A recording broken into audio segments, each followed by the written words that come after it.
Ever logged into a streaming app only to find a movie has vanished because of a licensing dispute? You can stop renting your media and start owning it by running a self-hosted media server. This localized system lives entirely on your hardware, granting you sovereignty over your digital library. In the next 6 minutes, we are going to build a functional Jellyfin dashboard using Docker. To start, you need 3 things. First, command line comfort. Second, your own video files. And finally, a machine running Docker. But before we type a single command, you need to know this. Do not use Docker Desktop on Windows or Mac OS for this build. Because Docker virtualizes the Linux kernel on those operating systems, it blocks the server from accessing your graphics card. Committing to a native Linux environment ensures a direct data pipeline to your hardware. This allows for high-performance video streaming and rapid hardware transcoding without stuttering or CPU bottlenecks. Docker containers are ephemeral.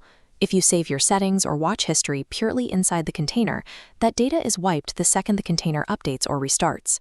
To protect our setup, we need to create 3 persistent directories on your physical hard drive, 1 for configurations, 1 for cache files, and 1 for your raw media. Next, we create the docker-compose.yaml file. This acts as the declarative blueprint that governs exactly how the server will operate. Inside this blueprint, we establish security parameters. This line forces the container to run as a standard user, preventing root privileges. We also use bind mounts to connect our host directories to the container. Notice the read-only flag on the media folder. Finally, we map the network parameters, assigning port 8096 as the primary gateway for web traffic. This configuration ensures the Jellyfin application can only read your movies. It cannot delete or change them, regardless of any internal software errors. With the blueprint saved, execute docker compose up-d in your terminal to launch the server in the background. The Docker engine will immediately read your configuration, pull the application layers, and start the server. Open any web browser on your network and navigate to your host machine's local IP address on port 8096. You will be greeted by the Jellyfin setup wizard. Step 1 is creating your primary administrator account. Secure this with a complex password. This profile holds unilateral control over your entire ecosystem. You will use it to modify global settings, manage the database, and provision secondary accounts for your household. By establishing this local administrator account, you have moved your viewing data off corporate servers and into your own private network. Now we need to tell Jellyfin where to find your files and how to interpret them. Navigate into the Add Media Library menu. Instruct the system to look inside the internal /media folder we mapped during our Docker setup. Before moving forward, look directly at the Content Type drop-down menu. Selecting the correct category here is critical.